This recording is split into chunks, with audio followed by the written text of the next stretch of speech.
Hi friends. భారత star cricket Rohit Sharma సంచలన నిర్ణయం తీసుకున్నాడు. టెస్ట్ క్రికెట్ నుండి వైదొలుగుతున్నట్లు ప్రకటించాడు. సుదీర్ఘ కాలంగా ఆడుతున్న టెస్ట్ క్రికెట్లు వీడ్కోలు పలుకుతున్నట్టు రోహిత్ శర్మ ప్రకటన చేశాడు. ఈ సందర్భంగా సోషల్ మీడియా వేదికగా ప్రకటించిన రోహిత్ శర్మ తన టెస్ట్ క్రికెట్ క్యాంపును కింద పెట్టాడు. అనూహ్యంగా రోహిత్ శర్మ ఈ నిర్ణయం తీసుకోవడం వెనుక పెద్ద తతంగమే జరుగుతున్నట్టు తెలుస్తోంది. బొమ్మను లేక పొగ పెట్టినట్లు, విరాట్ కోహ్లీ మాదిరి అవమానించినట్లు చర్చ జరుగుతోంది. ఇప్పటికే రోహిత్ శర్మ టీ20 క్రికెట్కు బాయ్ బాయ్ చెప్పగా తాజాగా టెస్ట్ క్రికెట్కు వీడ్కోలు పలికాడు. ఇప్పుడు కేవలం వన్డేలో మాత్రమే రోహిత్ శర్మ కొనసాగనున్నాడు.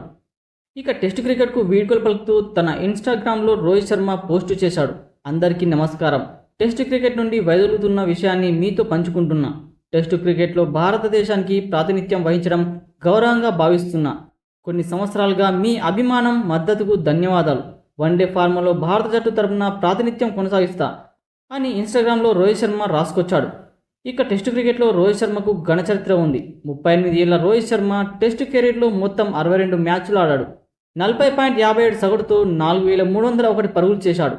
కెప్టెన్గా 24 టెస్టుల్లో భారత జట్టుకు రోహిత్ శర్మ సారథ్యం వహించాడు. వచ్చే నెలలో జరుగుతున్న ఇంగ్లాండ్ పర్యటనకు భారత జట్టు ఎంపికకు ముందు రోహిత్ శర్మ రిటైర్మెంట్ ప్రకటించడం గమనార్థం. ఈ ఏడాది ప్రారంభంలో బోర్డ్ గవాస్కర్ ట్రోఫీలో రోహిత్ శర్మ తీవ్ర నిరాశపరిచాడు. ఫెయిల్ అయిన ఫామ్ కారణంగా చివరి టెస్టు నుండి రోహిత్ శర్మ స్వతహాగా తప్పుకున్నాడు. ప్రపంచ టెస్ట్ ఛాంపియన్షిప్లో భారత జట్టు 2 సార్లు విజయం రోహిత్ శర్మ కెప్టెన్సీలోనే. ఇక టెస్ట్ సిరీస్లో రోహిత్ శర్మ 4301 పరుగులు చేశాడు. ఇందులో 12 సెంచరీలు, 18 అర్ధ సెంచరీలు ఉండగా 88 సిక్స్లు, 473 ఫోర్లు కొట్టాడు. ఇవే కాక WTCలో భారతదేశం తరఫున రోహిత్ శర్మ అత్యధిక పరుగులు సాధించాడు. అలానే రోహిత్ కెప్టెన్సీలో భారత జట్టు ప్రపంచ టెస్ట్ ఛాంపియన్షిప్ను 2 సార్లు గెలిచింది.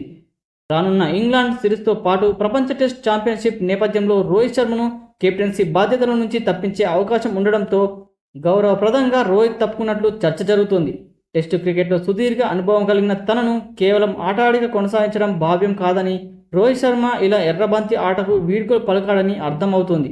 ఇక రోహిత్ వైదొలగడంతో తదుపరి భారత టెస్ట్ క్రికెట్ కెప్టెన్ ఎవరనేది ఆసక్తికరంగా మారింది. తదుపరి టెస్ట్ కెప్టెన్ ఎవరు అనే చర్చ జోరుగా సాగుతోంది.